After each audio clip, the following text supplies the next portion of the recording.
that you can grow a plant from a single leaf? Isn't that amazing? When I found that out, I was completely shocked, and ever since then, I just have been collecting plants and propagating plants and figuring out the best methods that have worked for myself, and it's kind of become quite a bit of an obsession, if you will.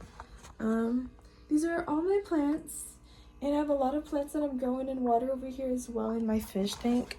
I will walk you through what I have learned and what I have put together and what I think will help for beginners as well who can't keep a plant alive, which is completely understandable. Everybody's been there. I started my plant journey about 3 years ago, and I started with succulents, plants like these and these that are very desert-like plants and they require a lot of light, and taking care of them was very difficult, but they were very cheap at Hobby Lobby, and that's the way they market them, to make them look like super easy plants, but they're honestly very hard to care for.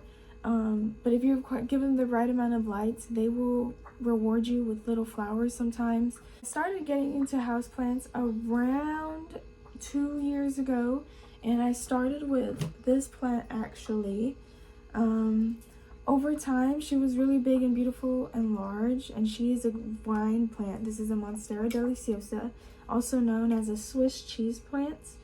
It ended up rotting in the winter, and it was very sad, but I managed to learn how to cut it, and I managed to grow. I am growing a leaf, and I cut this plant about 4 months ago, so it is quite time consuming. I'm also growing the exact same plant in a bag, which I will show you here. It is doing actually quite well. I'm very surprised. But this is the plant, and it's doing amazing, and it's also been about how long? I keep track with little post-it notes, and this has been sitting since March 24th. And almost a month later, this is what I got. It's not a lot, but it's very rewarding, and it shows me that it's a second plant. You know, some other rewarding methods of growing plants is to grow your own food. When I tell you, you can grow literally any plant, any vegetable in water, you will be surprised. Of course, there are some plants who are not going to do the best in water, like succulents.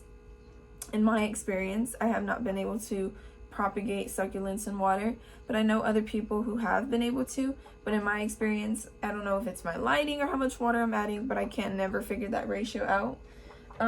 As well as propagating succulents, I'm not the best at that either.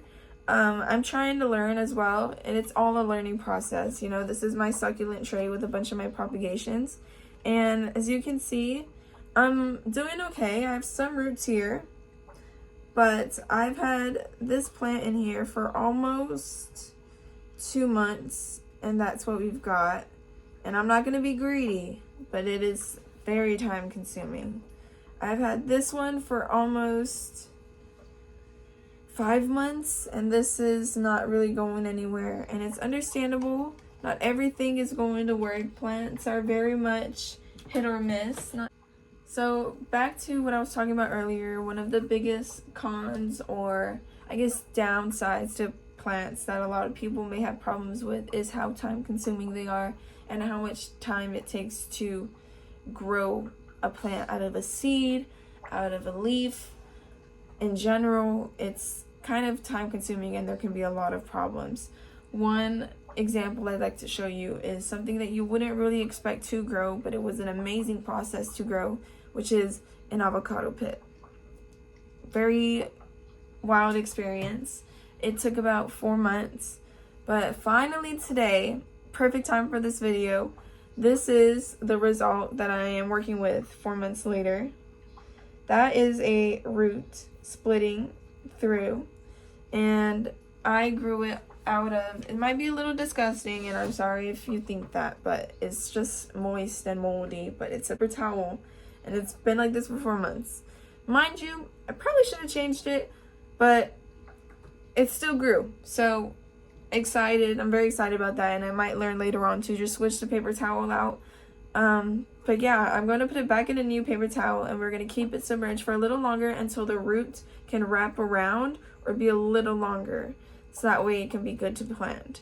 So that was another thing, making sure your roots are long enough to be planted. You want to make sure they're about 3 to 4 inches, about the size of your finger or two, to plant. Depending on the size of your finger, mine are probably about 3 inches long, 2 inches. So 2.5 inches, 3. This is some ways I display my plants. I put them on the wall through yarn. I'm not sure what the name of that is, but it's like a cork yarn. And it's a great little method as well. This is also being water propagated. And it's an amazing method to grow your plants and to display them in very high levels, so that we have more room to work with more plants and for more plants to sit as well. I'm hoping I don't get any points knocked off because I'm not showing my face in these little parts, but I wanted to show you the root process and the different ways you can display plants and house plants in your room. My fish tank, and as you can see, I have a plant growing in here and it has a lot of roots. And this one doesn't have a lot of roots yet. I just put it in, but it's kind of growing roots in the corner, if you can kind of see.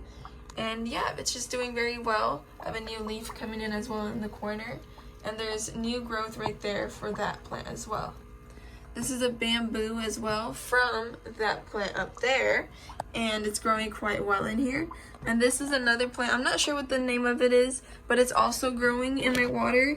And you can actually see the roots digging into the soil. And so, yeah, this is my little setup. I have more plants in the back here growing, and it's amazing to watch all of them grow and the process of them growing. That's my little betta fish. She's trying to say hi. But yeah, I have a bunch of snails in here, and everybody works together to keep my plants clean, and they feed off of the oxygen that they're producing, and the plants are feeding off of the carbon dioxide that they're producing as well. Some sources that have really helped me with growing plants are books like this. It has a bunch of information on lighting and what lighting works, as well as different kinds of plants and different ways of growing them and different ways of displaying them.